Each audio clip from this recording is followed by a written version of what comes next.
Hello, class. My name is Leonidas Lopez, and today I'll be discussing the importance of a cold stroke and why is it very important to bring the patient straight to CT when they call a cold stroke.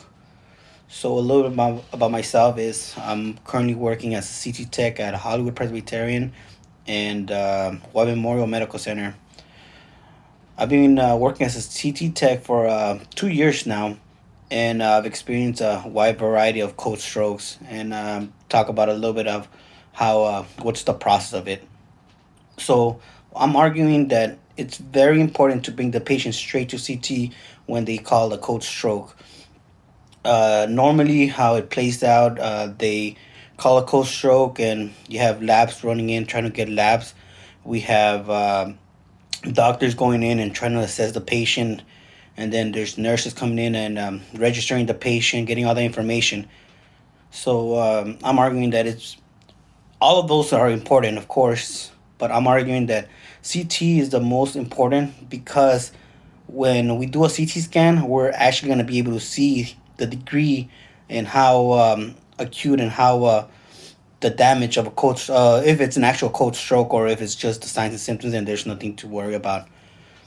So when cold stroke is called, everybody's rushing in there, and we need to bring the patient straight to CT. That's the main focus because also getting timed. Everybody's getting timed, but for us, it's the scan itself is less than 3 minutes long. The what takes the longest is having all the information that we just got, reformatting, and then sending it to the radiologist. And then once the radiologist get it set, it's they're gonna be getting about 200 to 300 images, and just the processing of post processing, getting that data into PACS system, and then reviewing the information. It takes time. So I believe the most effective way to do this is get the patient straight to CT. Do the CT scan first, then do the labs. Then have the doctor could even they could even be in the CT room assessing the patient. The nurses could be in the CT room starting the IVs, and it'll be a much efficient, much faster um, way to get all the information that they need to, especially to diagnose this patient. So what we need in a once they call it cold stroke, once they have the patient in the table, once there's our patients on the table, and we do the scan that takes 3 minutes long, then they could run everything else. They could do the labs and whatnot, like what I just mentioned. At that point, they're probably gonna order CT angio exam of the head and neck, looking at the carotids. And by the way, this is a CT. This is an actual stroke right there. The white, it's blood that's accumulating. And at that moment, they also my other topic is making sure we do get the appropriate IV.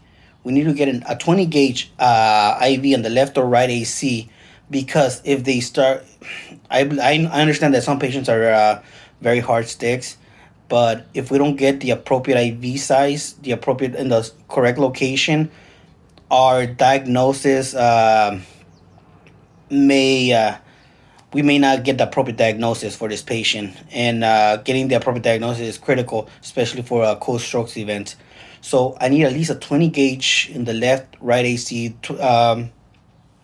so that we could do an angio exam. So for an angio exam, we're injecting contrast to the body. We're injecting contrast through the IV, through the vein, and it's gonna go all over. First, it's gonna go to the heart, and then from the heart, it's gonna go everywhere into all around the body.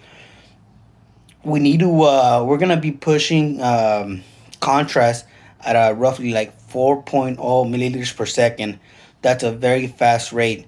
So if I have a 22 gauge line on the left or right AC or in the hand, chances of infiltration are high, and that's just gonna create more damage to the patient. It's gonna we're gonna have to re-stick them again. We have to put a pack because there's gonna be a buildup of contrast. So we need to make sure, especially for any patients, we need to make sure we have the appropriate gauges, because if we don't, the exam is not gonna be as accurate. The radiologists are not gonna be able to read it, and it's gonna be a faulty exam. So bring the patient in. First thing, do CT. Put them on the table, and then do the exam. 3 minutes long. The patient could stay in the CT table while everything else is happening. At that point, put the line, put the IV on, get the information. The doctor could be there assessing the patient, and then from there move on to the next step. Most likely, angio exam. The patient's already in the table by that time. All the images are already out. Then we proceed to doing the next exam, which is the angio CTA head and neck. After that, we're done. We'll be done less than 10 minutes. Patient's out of the room. All the images are still getting processed. Doing an angio exam, depending on the type of scanner we have, I currently work with a 64. It's a very fast scanner, but the reconstruction takes forever. So at that time, just wait it out like maybe like 15 minutes for everything to get like fully being sent. Like it get reprocessed and then it gets sent to PACS, and then doctor can start reading the images, and then hopefully by then like 10 minutes more, we'll have a report over. The radiologist will call the doctor, the ER doctor, and let him know if it's an actual stroke. What are his what else his recommendations are. Maybe go to MRI. Maybe do a additional examining. But yeah, so that's what I'm trying to fight for. I'm trying to get the I'm trying to get the patient as soon as possible to the CT room so we could do the exam and get the exam done over with before anything else. Thank you, class. Have a good day.